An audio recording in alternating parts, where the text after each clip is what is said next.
Hi everyone, this is Santosh. सबैलाई नमस्कार. You are welcome to my channel. Welcome to back again. तपाईहरु मेरो च्यानलमा धेरै धेरै स्वागत छ.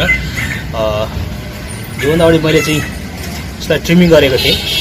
यो चाहिँ खास चाहिँ भन्नुपर्दाखेरि यसको भिडियो पहिल्यै मैले अपडेट गरेको छु. खास चाहिँ भन्नुपर्दाखेरि यो चाहिँ ब्रान्चहरुलाई कलेक्सन गरेर ठुलो ह्युज ट्रङ्क कसरी बनाउन सकिन्छ हैन, मल्टी ब्रान्चबाट त्यो भिडियो मैले चाहिँ अपडेट गरेको थिएँ. र यो चाहिँ त्यही हो.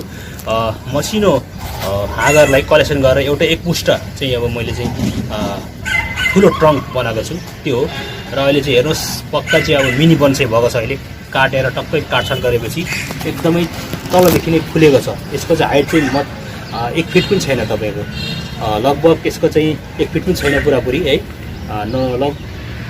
लगभग यसको त्यस्तै 8-9 इन्च छ हाइट पनि. र यो चाहिँ एकदमै सुन्दर ग्रेसफुल छ, धेरै राम्रो देखिएको छ. यो चाहिँ अहिले हेर्नुहोस् ढकमक्क फुलेको छ अहिले यसरी. मिनरल गर्नुपर्छ हामीले. मेन चाहिँ तल रुट्स कटिङ है, ब्रान्च कटिङ र मिनरलमा डिपेन्ड हुन्छ. त्यसरी तीनवटा प्रक्रिया हामीले गर्यो भने चाहिँ कन्फर्म राम्रो फुल्छ पनि र बन्साईको रूप पनि लिन्छ, ट्रङ्क पनि ह्युज हुन्छ र बन्साई भन्न योग्य प्लान्ट बन्छ. त्यो तरिका हो. र हामीले यो यसमा पनि मैले योभन्दा अगाडि निकै कन्टिन्युसन दिइरहेको छु, वर्कआउट गरिरहेको छु बन्साई बनाउने प्रक्रियामा. र अहिले हेर्नुहोस् ढकमक्क फुलेको छ. यसको उद्देश्य त्यही हो. मैले उद्देश्य चाहिँ त्यही हो. यसको चाहिँ प्रोफाइल पछिको कस्तो छ, अब पहिला होइन कस्तो थियो र पछि अहिले कस्तो भएको छ ट्रिमिङ गरिसकेपछि भन्ने हो. यो चाहिँ भेरिगेटेड बोगनवेली हो. यो चाहिँ मल्टी कलरमा छ. यो चाहिँ हेर्नुहोस् सेतो छ होइन, अब पिङ्क कलर मिक्स छ यसको.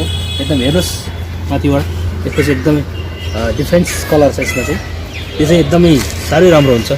हेर्नुहोस् अहिले एकदमै बुसी टाइपको भएको छ, एकदमै छोटो होइन, झुममा छ एकदमै. झुममा एकदमै धेरै ग्रेसफुल, धेरै सुन्दर देखिएको छ यो. हेर्नुहोस्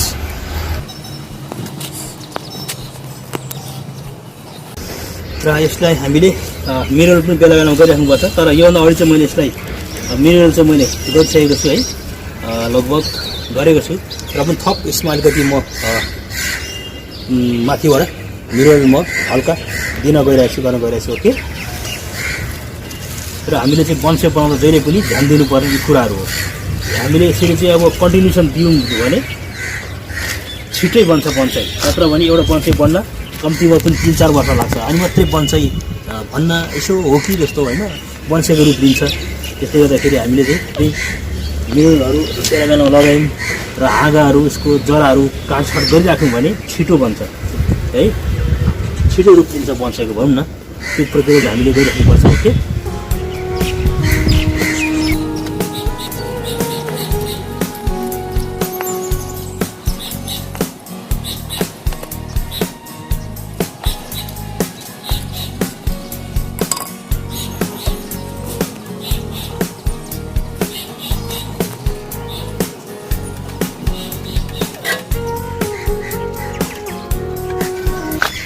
यो चाहिँ मेरो पाकेको एकदम राम्रो पाकेको काउडङ हो. काँचो चाहिँ हाल्नु हुँदैन हामीले, एकदमै पाकेको मजाले है. लगभग कालो एकदम माटो भइसकेको सडिएको त्यो काउडङ लाउनुपर्छ. यो काउडङ लाउनु चाहिँ धेरै फाइदा हुन्छ, राम्रो हुन्छ. त्यसमा चाहिँ तपाईँको एक्सेस चाहिँ अब नाइट्रोजन पाउँछ. यसले गर्दाखेरि प्लान्टलाई धेरै टेवा मिल्छ बढ्नमा है, ग्रोथिङ हुनमा. यसले एकदमै प्लान्टलाई हेल्दी बनाउँछ. यो चाहिँ नर्मल्ली अब मैले लगाएको हो. तर यसमा अब अरू पनि छ, कोकोपिटहरू होइन, अब मास्टर केकहरू पनि पाउँछ, बोनमिलहरू सबै लगायो भने चाहिँ हुन्छ त्यो पनि. यो चाहिँ अब मैले नर्मली यति भयो, यसलाई इनफ हुन्छ यति लगायो भने होइन. यसले धेरै राम्रो काम गर्छ यसले. अब 3 महिनालाई लगभग यति भएपछि कम्प्लिट भयो. 3 महिनासम्म हामीले केही गर्नु पर्दैन. ओके. अलरेडी यो भित्र पनि मल मैले लगाएको थिएँ, कोकोपिट र सेन्टको मात्रा मिलाएर खोक्लो माटो होस् र राम्रो हेल्दी होस् भनेर. Okay.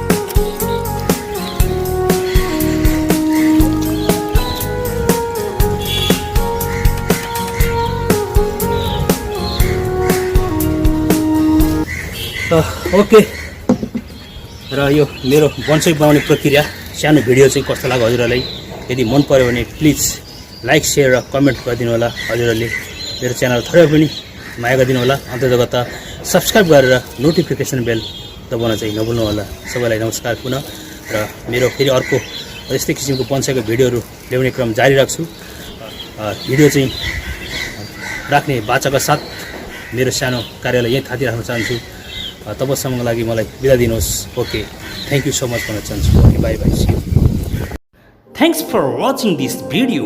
If you like this video, please don't forget to like, share and comment.